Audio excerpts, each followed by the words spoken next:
Morning बच्चों, how are you all? Fine. चलिए, तो आज हम लोग हमारी नई बुक स्टार्ट कर रहे हैं। कौन सी? हमारी नई बुक है माइक्रोबायोलॉजी।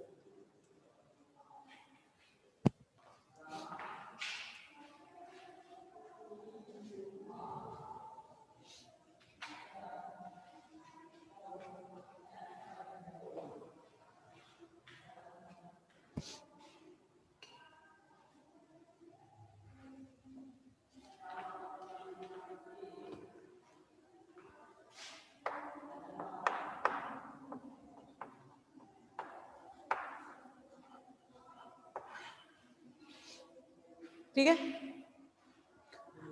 माइक्रोबायोलॉजी। और इसमें आपको मैं बता दूं कि हम लोग फंगस पढ़ने वाले हैं, फंगस के बारे में हम लोग पढ़ने वाले हैं और शुरू से हम लोग देखेंगे इसको।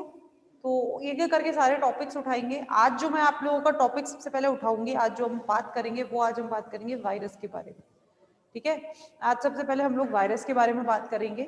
पूरी बुक का नाम है आपका माइक्रोबायोलॉजी,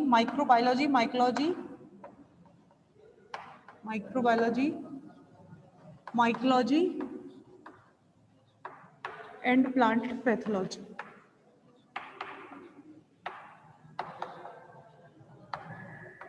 सेकंड बुक है ये आपकी। ठीक है, पेपर सेकंड है, पहली चीज। और इसमें हमारे जितने भी आते हैं लाइक बैक्टीरिया, वायरस, फंगस, जो भी हमारी माइक्रोबायोलॉजी है उसके बारे में हम इसमें स्टडी करते हैं। क्लियर? सबसे पहले आज जो हम इसमें बात करने वाले हैं वो आज हम बात करने वाले हैं सबसे पहले वायरस के बारे में। वायरसेस। वायरसेस क्या हैं? Viruses are the smallest cellular organism.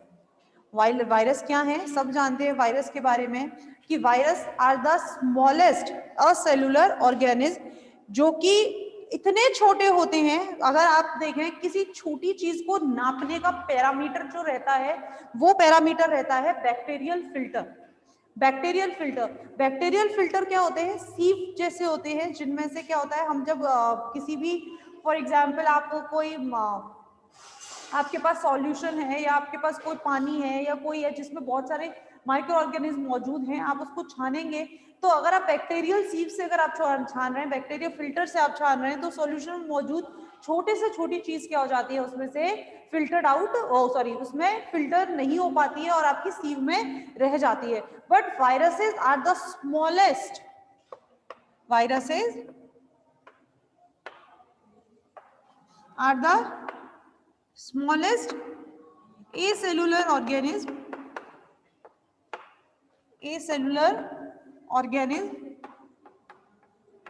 which cannot filter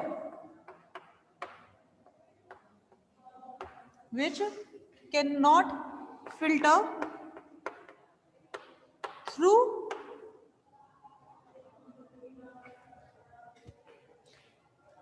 या which cannot filter नहीं लिख के which cannot separated हम इसको लिख दें,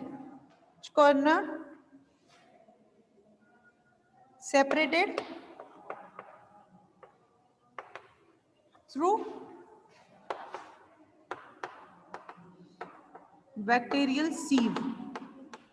ठीक है, जिन्हें हम बैक्टीरियल सीव से भी फिल्टर नहीं, मतलब उसको हम सेपरेट नहीं कर सकते, which can not filter through bacterial सीव।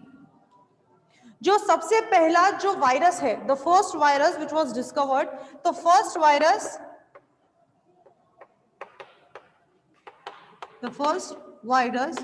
Which was discovered, जो कि डिस्कवर्ड किया गया था, is TMV. And what is the TMV? TMV is a tobacco mosaic virus. The TMV है टोबैको मोज़ेक वायरस। ठीक है, अच्छा, डिस्कवर्ड किया गया था TMV, टोबैको मोज़ेक वायरस। और डिस्कवर्ड किसने किया था? ठीक है, डिस्कवर्ड बाय इवानोव्स्की।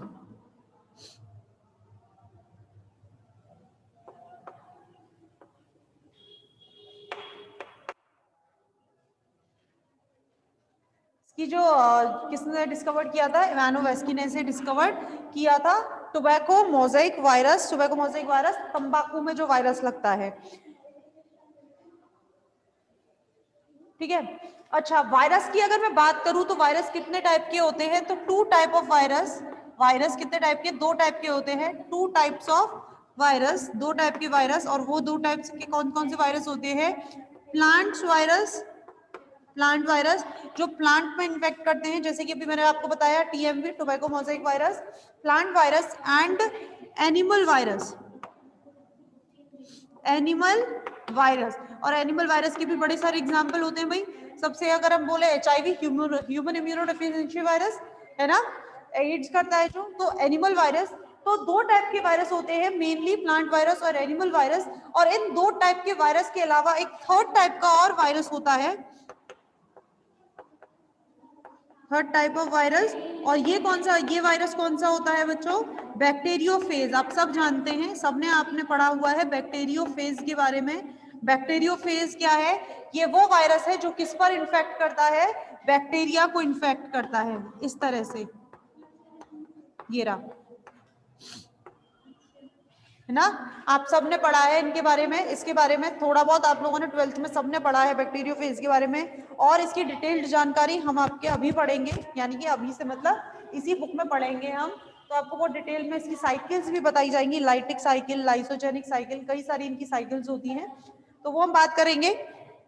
तो मेनली ये होते हैं वायरस के टाइप्स, 3 टाइप के, मेनली 2 होते हैं, प्लांट और एनिमल। एक तीसरा होता है जो बैक्टीरिया को इन्फेक्ट करता है, स्पेशल टाइप ऑफ वायरस, और इस वायरस को कहते हैं बैक्टीरियोफेज। फर्स्ट डिस्कवर्ड वायरस कौन सा था, टोबैको मोज़ेक वायरस। और इसको डिस्कवर करने वाले हमारे साइंटिस्ट कौन थे, इवानोवेस्की।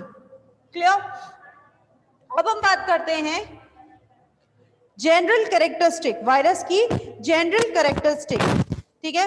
एक तो बात मैंने जनरल कैरेक्टरिस्टिक में आपको बता दी, क्या कि जो वायरस होते हैं वो क्या होते हैं, स्मॉलेस्ट होते हैं, स्मॉलेस्ट पार्टिकल्स या स्मॉलेस्ट ऑर्गेनिज्म है जो बैक्टीरियल सीव से भी फिल्टर्ड आउट नहीं होते हैं, या बैक्टीरियल सीव से भी हम उसको सेपरेट नहीं कर सकते हैं। पहली चीज, पहली कैरेक्टरिस्टिक तो ये हो गई।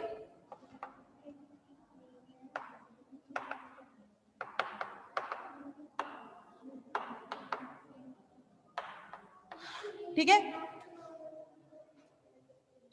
दूसरी कैरेक्टरिस्टिक क्या होगी इसकी, कि जो वायरस है,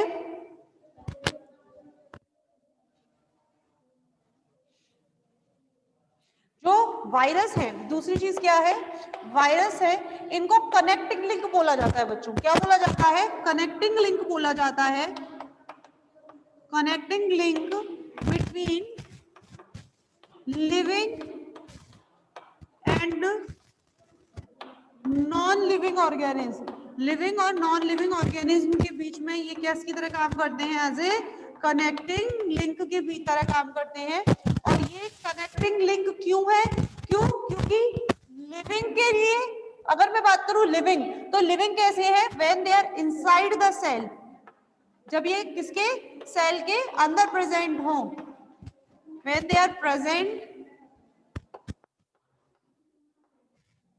when they are present inside the cell, जब ये सेल के अंदर प्रेजेंट होते हैं तब ये क्या कहलाते हैं, आपके लिविंग कहलाते हैं। और जब ये सेल के बाहर होते हैं, when they present outside the cell, अगर सेल के बाहर एनवायरमेंट में प्रेजेंट है या सेल के बाहर प्रेजेंट है, तो ये क्या होते हैं, नॉन वायरस। क्या है, कनेक्टिंग लिंक है between living and non living organism. दूसरी चीज, तीसरी चीज, जो वायरस हैं ये एक प्रोटीनेशियस कवरिंग के द्वारा एक घिरे हुए रहते हैं। फॉर एग्जाम्पल, मैं जैसे आपसे बात करती हूँ बैक्टीरियोफेज की, तो ये देखिए ये क्या है, बैक्टीरियोफेज वायरस है जो बैक्टीरिया पर काम करता है। तो ये बैक्टीरियोफेज में ये जो अंदर है ये क्या है, इसका डीएनए है, ठीक है, ये जो आप देख रहे हैं ये इसका डीएनए है। इसके ऊपर ये जो कवरिंग देख रहे हैं आप, ये जो कवरिंग है, ठीक है, दिस कवरिंग, ये कवरिंग क्या है, ये कवरिंग कहलाती है इसकी कैप्सिड, ठीक है, क्या कहलाती है, कैप्सिड कहलाती है। और ये जो कैप्सिड कवरिंग होती है कैसी होती है, प्रोटीनेशियस कवरिंग होती है। तो हम ये कह सकते हैं virus are covered by virus are covered by proteinaceous covering, virus are covered by proteinaceous covering called capsid. क्या कहा जाता है उसको? कैप्सिड कहा जाता है। और ये जो कैप्सिड है ना बच्चों, ये जो कैप्सिड है, ये कैप्सिड किन यूनिट से बना होता है? ठीक है, ये किन यूनिट से बना होता है? तो इसकी जो यूनिट्स होती हैं, इसकी यूनिट्स कहलाती हैं कैप्सोमियर्स। इसकी यूनिट्स क्या कहलाती हैं? कैप्सोमियर। फॉर एग्जांपल जैसे हम कहते हैं प्रोटीन, तो प्रोटीन किससे मिलकर बना है? अमीनो एसिड से। ऐसे ही ये जो प्रोटीनेशियस कवरिंग है, ये किससे मिलकर बना है? इसकी जो यूनिट्स हैं वो क्या कहलाती है? कैप्सोमियर्स। ठीक है, फोर्थ पॉइंट, फोर्थ कैरेक्टरिस्टिक इसका, चौथा कैरेक्टरिस्टिक अगर हम बोले तो चौथा कैरेक्टरिस्टिक क्या है? वायरस ना ही तो डिवाइड करते हैं, ना ही ये ग्रो करते हैं। वायरस neither divide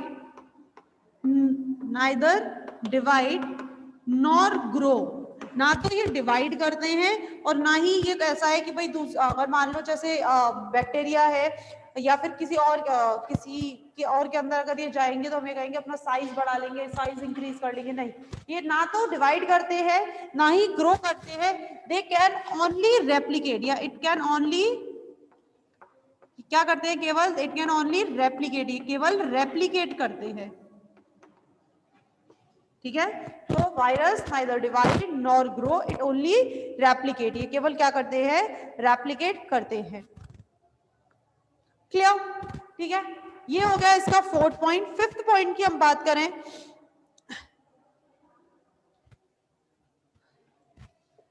अच्छा फिफ्थ पॉइंट ना लेकर इसी में मैं बात करती हूँ आपसे कि हम ये कह रहे हैं कि ये रेप्लिकेट तो करते हैं, इट ओनली रेप्लिकेट, पर ये रेप्लिकेट कहाँ करते हैं? Only only in the only inside the cell, only inside the cell, केवल सेल के अंदर। ये रेप्लिकेट कहाँ करेंगे? सेल के अंदर। और ये तो हम जानते ही हैं कि सेल के बाहर ये कैसे हैं? सेल के बाहर ये नॉन लिविंग हो जाते हैं, और नॉन लिविंग तो वो होगा नहीं, तो हम ये कह सकते हैं दे आर ऑब्लिगेट, क्योंकि ये केवल इनसाइड द सेल ही लिविंग रह सकते हैं। तो मैं ये कह सकती हूँ ऑब्लिगेट इंट्रासेलुलर पैरासाइट। ये टर्म आप याद रखेंगे बच्चों, डायरेक्ट पूछ ली जाती है, डायरेक्ट आपसे जब बोलने को कहा जाता है या आपसे पूछा जाता है तो ये उम्मीद की जाती है कि आप इसको इस तरह ना बोलकर कि virus are living in only inside the cell, आप इस तरह से ना बोलकर आप क्या बोलेंगे? Virus are the obligate intracellular parasite. Scientific language थोड़ी सी होनी चाहिए। तो ऑब्लिगेट मतलब आपको पता है दो वर्ड्स होते हैं, एक होता है ऑब्लिगेट और एक होता है फैकल्टेटिव। ऑब्लिगेट का मतलब क्या होता है? ऑब्लिगेट का मतलब होता है चाहिए ही चाहिए वाली कंडीशन। ऑब्लिगेट का मतलब क्या होता है? चाहिए ही चाहिए, यानी कि ये पर्टिकुलर चीज है और इसकी जरूरत है, तो ये होता है ऑब्लिगेट कंडीशन कि भाई ये होगा तो ठीक है, नहीं तो हमें मतलब जैसे होता है ना कि यार मुझे यही खाना है तो यही खाना है, वरना मुझे कुछ खाना ही नहीं है। ठीक है, तो वो कंडीशन होती है, तब उसको कहते हैं ऑब्लिगेट। और इंट्रासेलुलर सेल के अंदर, और पैरासाइट मतलब लिविंग, दो टाइप के हो सकते हैं ना, सेप्रोफाइट्स और पैरासाइट। एक तो होते हैं जो लिविंग ऑर्गेनिज्म या लिविंग रहते हैं या लिविंग पर काम करते हैं, एक होते हैं जो मरे हुओं पर काम करते हैं। तो जो मरे हुए पर करते हैं वो सेप्रोफाइट्स होते हैं, और जो लिविंग पर करते हैं दे आर पैरासाइट्स। तो ये क्या है? ऑब्लिगेट इंट्रासेलुलर पैरासाइट होते हैं। Virus are the obligate intracellular parasite. ठीक है,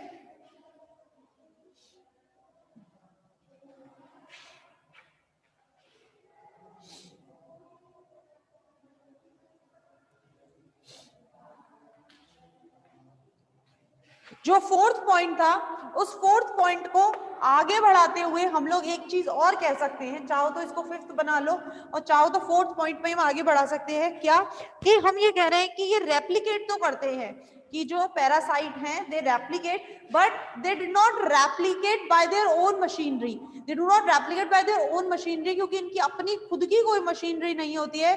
they only replicate by the host machinery. ठीक है, तो आप चाहो तो इसको फिफ्थ पॉइंट भी आप इसको कर सकते हो कि वायरस रेप्लिकेट और मल्टीप्लाई, वायरस रेप्लिकेट और multiply by the host machinery,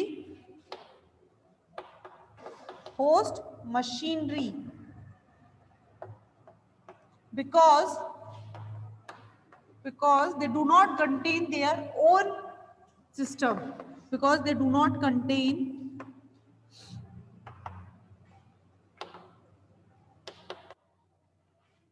their own system, अपना खुद का सिस्टम इनका नहीं होता है, दैट्स व्हाई वायरस रेप्लिकेट और multiply by the host machinery. Clear? Next, virus के बारे में एक चीज और है कि वायरस क्या होते हैं, सबसे इंपॉर्टेंट चीज कि virus are host specific. Virus कैसे होते हैं? होस्ट स्पेसिफिक होते हैं। ये नहीं है कि भाई मुझ पे, मतलब अगर कोई वायरस किसी सेल पर कोई पर्टिकुलर होस्ट पर कर रहा है, जैसे टोबैको मोज़ेक वायरस टोबैको पे कर रहा है तो टोबैको पे ही करेगा। ऐसा नहीं है कि आपने लेकर उसको बाजरे पर डाल दिया तो वो बाजरे पर भी इन्फेक्शन करेगा, नहीं। तो virus are host specific. Virus कैसे होते हैं? ये होस्ट स्पेसिफिक होते हैं।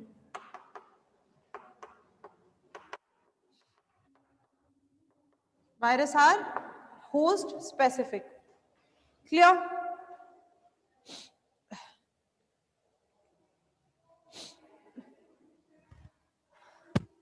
अगला कि वायरस जो होते हैं they are sensitive for the temperature और हीट। ठीक है, केमिकल्स के लिए या टेम्परेचर या हीट के लिए कैसे होते हैं? सेंसिटिव होते हैं। तो हम ये कह सकते हैं virus are sensitive for both heat और टेम्परेचर एंड केमिकल्स। ठीक है, तो इनको किससे रिमूव किया जा सकता है? थर्मोथेरेपी और कीमोथेरेपी से इनको रिमूव किया जा सकता है, या इनको मारा जा सकता है, या इनको इनएक्टिवेट किया जा सकता है। क्लियर भाई? चलिए, तो ये हो गए कुछ इसके कैरेक्टरिस्टिक। अच्छा, एक चीज और है, चाहो तो आप 5th पॉइंट में ही आगे बढ़ा सकते हो, लेकिन मैं प्रेफर करूंगी आप नेक्स्ट पॉइंट ही लिखें, क्योंकि एग्जाम्स में ये प्रेफर करता है कि आपने कितना लिखा है। ठीक है ना? तो अच्छा है कि 3 पॉइंट्स को, मतलब 3 पॉइंट्स के आप 6 पॉइंट्स बना के लिख दें। तो नेक्स्ट आप ये भी लिख सकते हैं इसमें कि जो वायरस होते हैं they do not, virus do not inactivated या do not affected by the antibiotics, affected by the antibiotics because, क्योंकि they don't have their own metabolism, because they don't have their own metabolism, इनका अपना खुद का metabolism नहीं होता।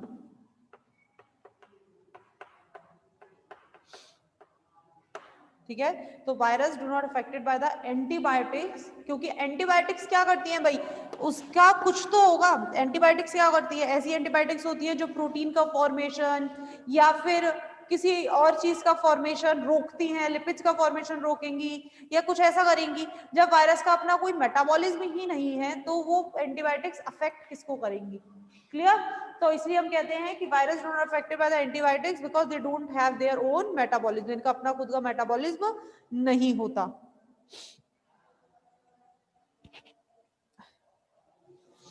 चलिए,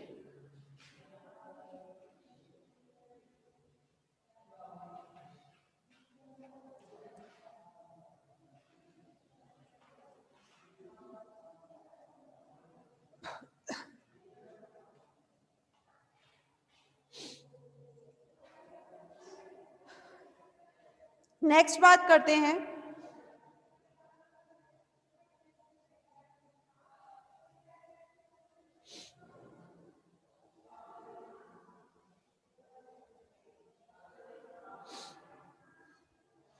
कुछ साइंटिस्ट के बीच में भाई ये बहस है कि वायरस एनिमेट प्रॉपर्टीज हैं, यानी कि वायरस एनिमल्स हैं, या वायरस इनएनिमेट हैं, मतलब कि एनिमल्स नहीं हैं।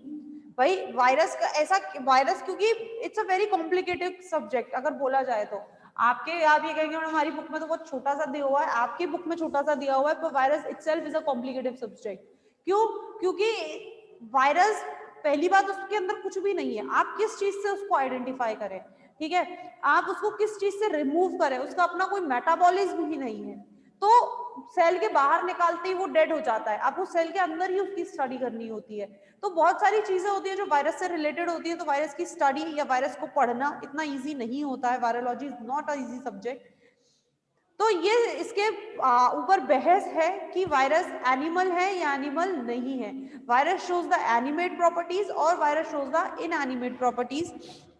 इसको लेकर कुछ प्रॉपर्टीज डिफाइन की गई हैं कि कौन कौन सी प्रॉपर्टीज हैं जिसके अकॉर्डिंगली साइंटिस्ट ये कहते हैं कि वायरस एक एनिमेट प्रॉपर्टी है, एक एनिमेट ऑर्गेनिज्म है, यानी कि एनिमल है, और ऐसी कौन सी उसकी प्रॉपर्टीज है जो ये प्रूव करती है कि वायरस एनिमल नहीं है, उसकी इनएनिमेट प्रॉपर्टीज।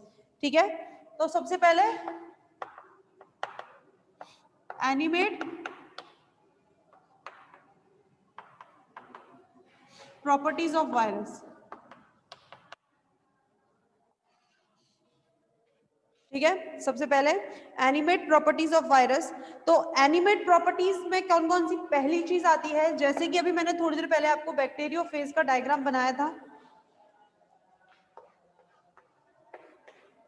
ये, ठीक है। अच्छा, ये क्या बनाया था बीच में हमने, इसका डीएनए बनाया था, यानी कि virus contain the genetic material, virus के पास जेनेटिक मटेरियल होता है, मे बी आरएनए और डीएनए। तो ये इसकी एक एनिमेट प्रॉपर्टीज है, क्योंकि एनिमल्स में क्या होता है, जेनेटिक मटेरियल होता है। तो वायरस कंटेन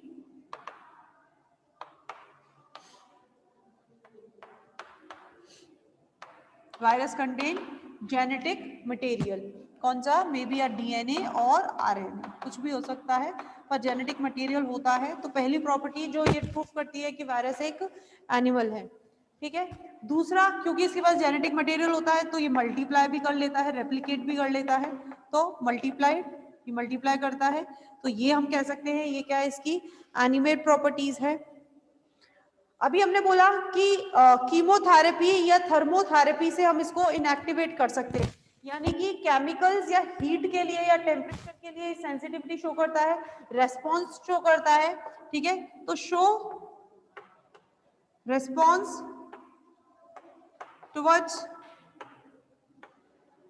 टेम्परेचर और ह्यूमिडिटी, या टेम्परेचर और केमिकल्स मैं कह सकती हूँ।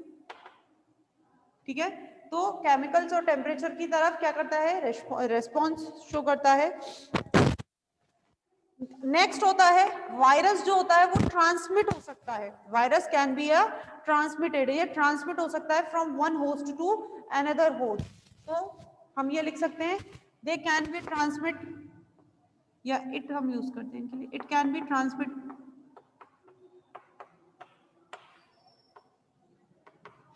From one host to another, एक होस्ट से दूसरे होस्ट में।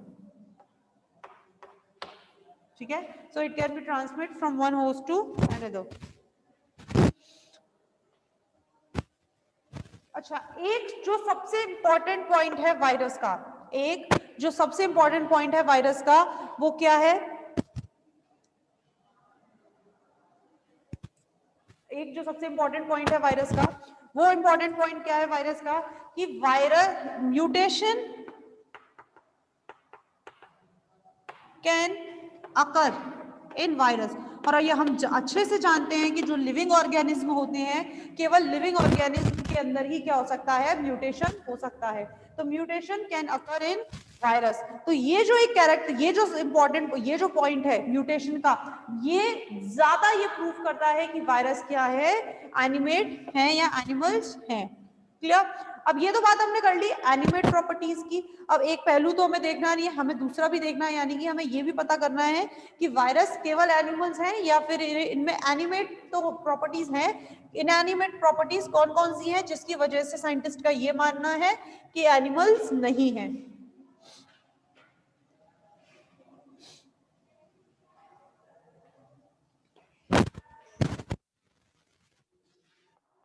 ठीक है, नेक्स्ट है इनएनिमेट प्रॉपर्टीज। इनएनिमेट प्रॉपर्टीज, पहली चीज जो सबसे इंपॉर्टेंट होती है भाई, लिविंग सेल है, लिविंग सेल के अंदर सेल जैसा कुछ होना तो चाहिए, सेल की तरह सेल वॉल होनी चाहिए, सेल मेम्ब्रेन होनी चाहिए, सेल ऑर्गेनेल्स होने चाहिए। ऐसा कोई भी सामान इसकी वायरस की सेल के अंदर नहीं मिलता है। तो ये एक सबसे बड़ा कारण था कि साइंटिस्ट ने इसको क्या माना, एनिमल नहीं माना, इसको इनएनिमेट प्रॉपर्टीज में रखा। क्या? Cell wall, cell membrane, cell wall, cell membrane and cell organelles are absent,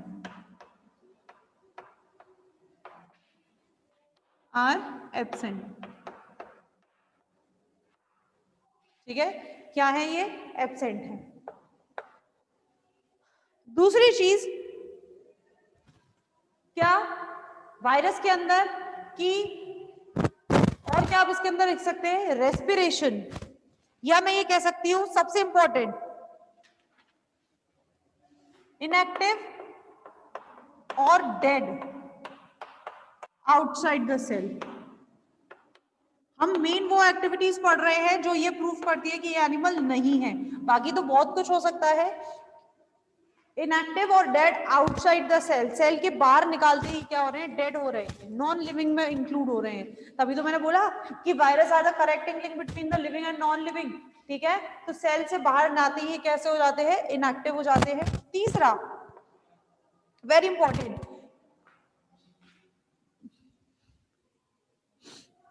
cellular activities,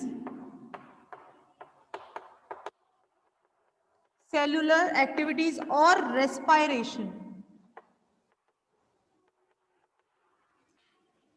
और एनी अदर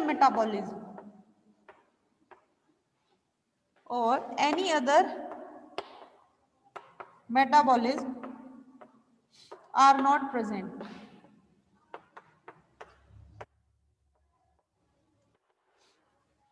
ठीक है, कोई भी सेलुलर एक्टिविटीज, रेस्पिरेशन या कोई भी अदर मेटाबॉलिज्म के अंदर प्रेजेंट नहीं होती है।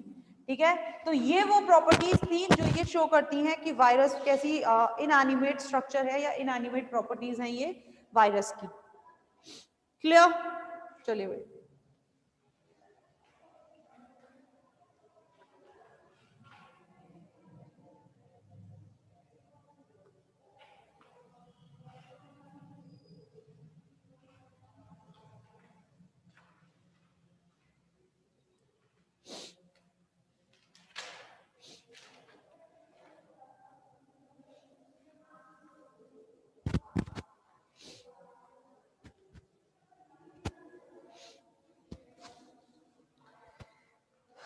इसके बाद बात करते हैं वायरस के स्ट्रक्चर की। तो structure of virus,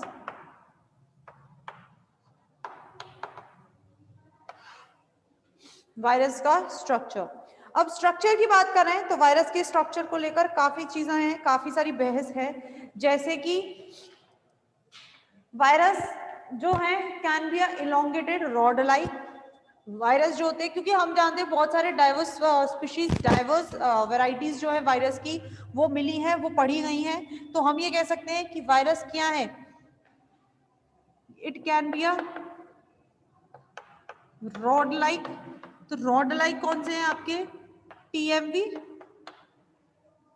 it can be a rod like TMV virus. ठीक है, रॉड लाइक्स हो सकते हैं ये, या फिर ये कैसे हो सकते हैं? क्यूबॉइड हो सकते हैं, it can be a cuboid, can be a cuboid. जैसे कि कौन से वायरस? आपके मम्प्स वायरस, मम्प्स डिजीज होती है ना भाई, मम्प्स, उसको हिंदी में कहते हैं गलवे फूल जाना। ठीक है, तो मम्प्स वायरस,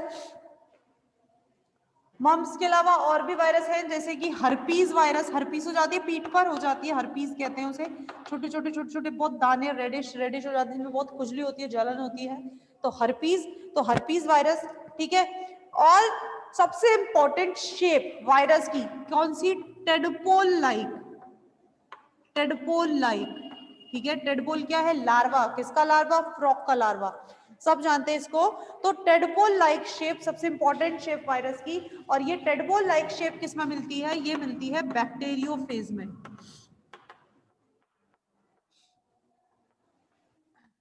ठीक है, टेडपोल लाइक शेप, और ये टेडपोल लाइक शेप किसके अंदर मिलती है, ये बैक्टीरियोफेज के अंदर।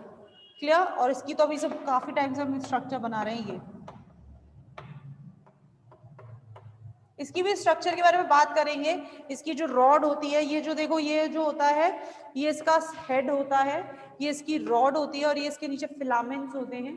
ठीक है, तो इसके भी स्ट्रक्चर की हम बात करेंगे बहुत ही डिटेलिंग में। अच्छा, इसी के बेसिस पर, क्योंकि स्ट्रक्चर्स जो होती हैं अलग अलग स्ट्रक्चर होती है, तो on the basis of this, इसी के बेसिस पर इसकी जो शेप है वायरस की, shape of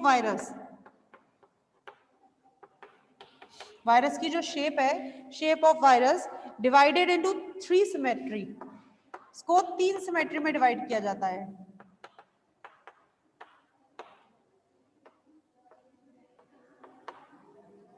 divided into 3 symmetry, 3 symmetry में इसको डिवाइड किया जाता है। और वो 3 सिमेट्री कौन कौन सी सिमेट्री होती है? एक होती है आपकी हेलिकल सिमेट्री,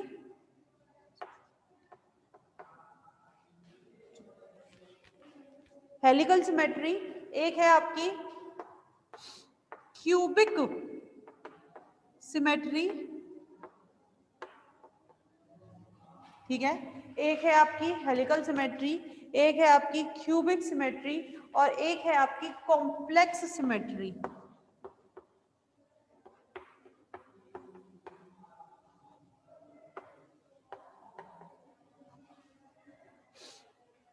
ठीक है, इसकी मेनली वायरस की 3 सिमेट्रीज हैं। किसके बेसिस पे? On the basis of shape of virus, इसको 3 सिमेट्री में डिवाइड किया गया है।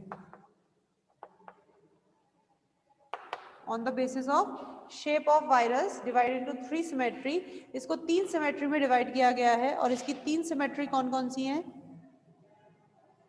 इसकी 3 सिमेट्री हैं आपकी हेलिकल सिमेट्री, क्यूबिक सिमेट्री और कॉम्प्लेक्स सिमेट्री। अब नाम से ही आपको समझ में आ रहा है बच्चों, सबसे पहली जो सिमेट्री है हेलिकल सिमेट्री, हेलिकल सिमेट्री आपको समझ में आ रही है कि इसकी कैसी होगी? Helix shaped. ठीक है, ये कैसी होगी? हेलिक्स शेप्ड होगी, जिसमें जो कैप्सिड की अगर मैं बात करूं, कवरिंग की मैं बात करूं, तो किस तरह से होगी? इस तरह से ये, या इसको इस तरह से भी आप ले सकते हैं, ये रहा। ठीक है, ये क्या है? Helix shaped, helix shaped.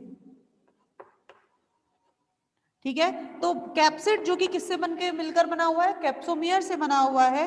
तो capsomeres are present in, capsomere कैसे होते हैं? Are present in helical form. कैसे फॉर्म में होते हैं capsomeres? Capsomeres are present in helical form, helical form में कैप्सोमियर प्रेजेंट होते हैं। कैसी शेप्ड? Helix shaped. और इसका सबसे अच्छा एग्जांपल है आपका टीएमवी। एग्जाम्पल क्या है आपका? TMV, TMV tobacco mosaic virus. ठीक है, इसका सबसे अच्छा एग्जाम्पल क्या है? टीएमवी। नेक्स्ट है क्यूबिक सिमेट्री। नेक्स्ट क्या है बच्चों? Cubic symmetry, cubical shape. ठीक है, तो क्यूबिक शेप्ड में कैसा होता है? जैसे मैं आपको बताऊं, फॉर एग्जाम्पल जैसे हेक्सागोनल शेप आप सबने देखी है, हेक्सागोनल शेप जो होती है, तो उस पर मत जाना।